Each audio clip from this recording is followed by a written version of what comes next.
punto de Historia del Pensamiento de la Universidad CEU San Pablo. Antonio, ¿qué tal? Muy buenos días. Buenos días, muy bien. Muchas gracias por la invitación.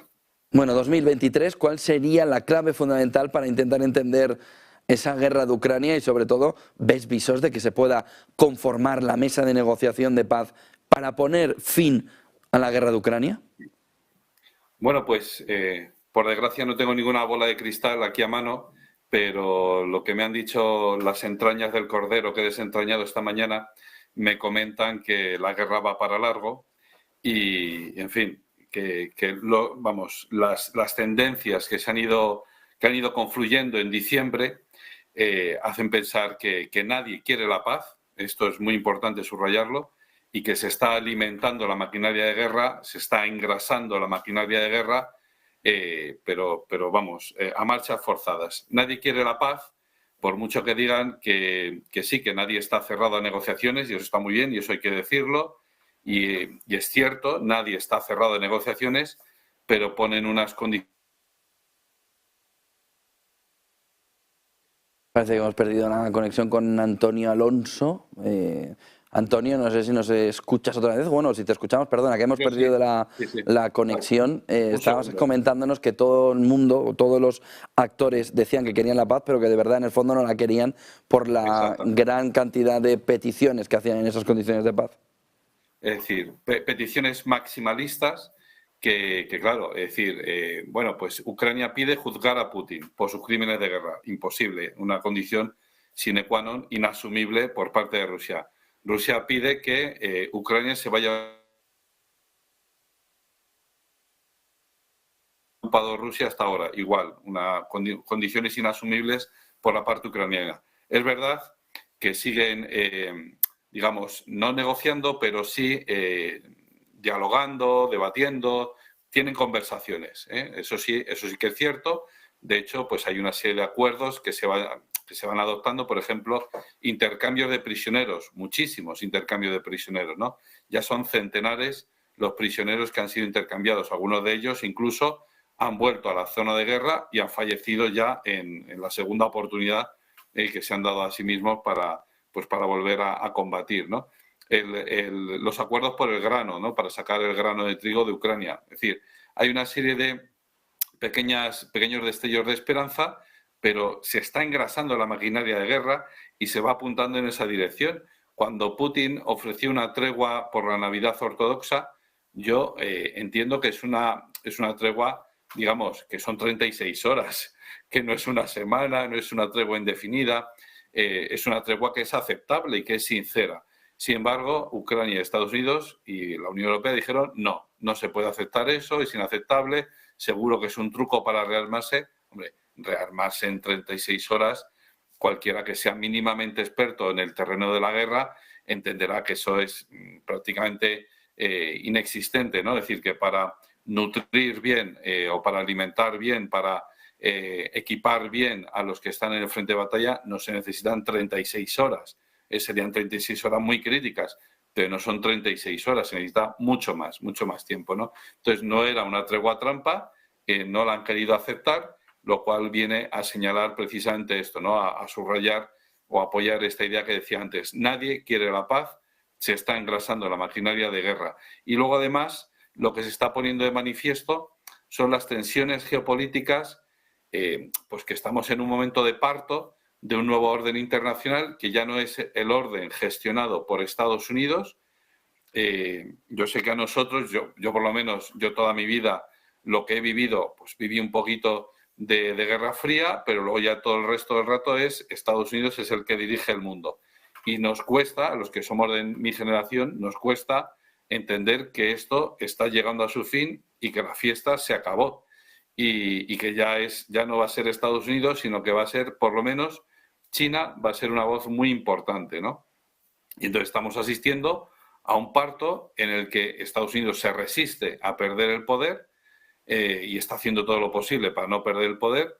La Unión Europea está ayudando en ese sentido porque entiende que después de la pérdida de poder de Estados Unidos viene la pérdida de posición preeminente de la Unión Europea y que ya no va a ser simplemente lo que se viene diciendo en los documentos de la Unión Europea, ¿no? Que servimos como imán de atracción y todo el mundo nos va a querer imitar, sino que ya entramos en otra época en la que la Unión Europea va a ser más irrelevante, ¿no?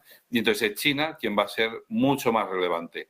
La guerra de Ucrania, en fin, pues sí es importante, es muy importante, lógicamente, y sobre todo para la arquitectura de seguridad europea, pero no hay que perder de vista lo que es realmente importante, que este es un pulso entre Estados Unidos y China. Vamos hacia un mundo más multipolar, es un mundo que a Estados Unidos se le va a escapar de las manos y las últimas pruebas, o la última prueba, es las Naciones Unidas, ¿no? Las Naciones Unidas, ya desde hace un par de años, en torno a la pandemia, de cuando empezó la pandemia, ya se empezó a ver claramente que este proceso de desglobalización que ya se había iniciado con Obama se acentúa con Donald Trump y con la emergencia de China por otro lado. Bueno, pues se pone de manifiesto que las Naciones Unidas como tal, institución internacional con aspiraciones a ser universalista, ¿no? Organización internacional universal, ¿no? De amplio espectro, pues ya no es la que era después de la Segunda Guerra Mundial y ya no es la que era después de la caída del muro de Berlín y de la desaparición de la Unión Soviética, ni siquiera es la que era después de los atentados de las Torres Gemelas, cuando Estados Unidos dice vamos a ir a Afganistán y se le da el permiso para ir a Afganistán, Estados Unidos vamos a ir a Irak y se le da el permiso para ir a Irak. Es decir, esta ONU ya no es aquella ONU, ahora ya no se acepta tan fácilmente que la ONU sea fiel refugio. Hemos vuelto a perder a Avi. Ya te escuchamos, no. Antonio, yo creo. Volvemos. Un tema también para terminar y es, estás marcándonos ese mundo bipolar, esa situación geopolítica diferente, con esa ONU que tiene que jugar un papel también complicado. A partir de ahí también, ¿qué papel pueden jugar países de Oriente Medio, Oriente Lejano, dependiendo de dónde miremos del mundo, como Arabia Saudí, a quien en un informe de Goldman Sachs dice, cuidado porque India y Arabia Saudí van a crecer exponencialmente porque tienen dinero? De tal manera que qué papel pueden jugar en el capítulo energético, pero también en la transformación digital y en este concepto geopolítico que nos estás planteando.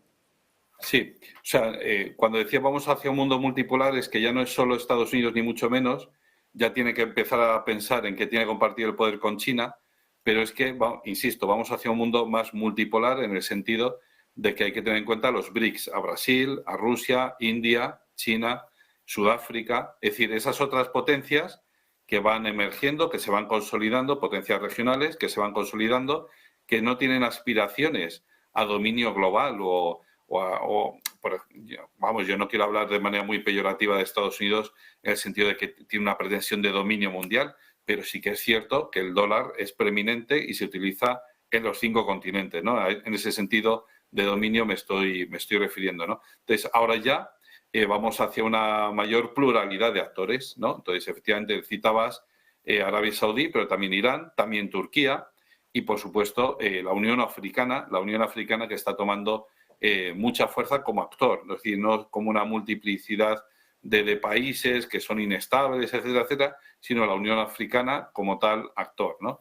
Entonces, vamos hacia un escenario en el que efectivamente, ya no solo desde el punto de vista económico, tecnológico, sino que en todos los aspectos geopolíticos, etcétera, pues también van a tener un papel preponderante, un papel protagonista, estas otras potencias que hasta ahora son regionales, pero que ya aspiran a jugar un papel cada vez más importante. Hay que tener en cuenta que ya hemos acabado el año 22 y si cogemos los datos del año 22, el PIB, los mayores PIB del mundo, pues por supuesto está Estados Unidos, pero luego y el resto, pero recordar que son todos asiáticos, excepto el Reino Unido, ¿no? Es decir, está Estados Unidos, Reino Unido y luego están Japón, India y China. Claro, eso es la mitad del PIB mundial. Pues Asia como continente pues también es importante. Es cierto que Japón es, digamos, una sucursal, ¿no? de Estados Unidos, es occidental en ese sentido, pero es asiático, ¿no? Entonces, Asia como continente emergente, como economía pujante, China, y efectivamente en el Oriente Próximo, el Oriente Medio, pues no hay que perder de vista a esos, por lo menos a esos 3 actores, ¿no? Turquía, Arabia Saudita, Irán y, bueno, pues también Israel, ¿no? Habrá que ver cómo evoluciona la situación del nuevo gobierno, que es ultra, ¿no?, de anti-palestino, a ver cómo evoluciona esa situación de las nuevas decisiones contra los palestinos.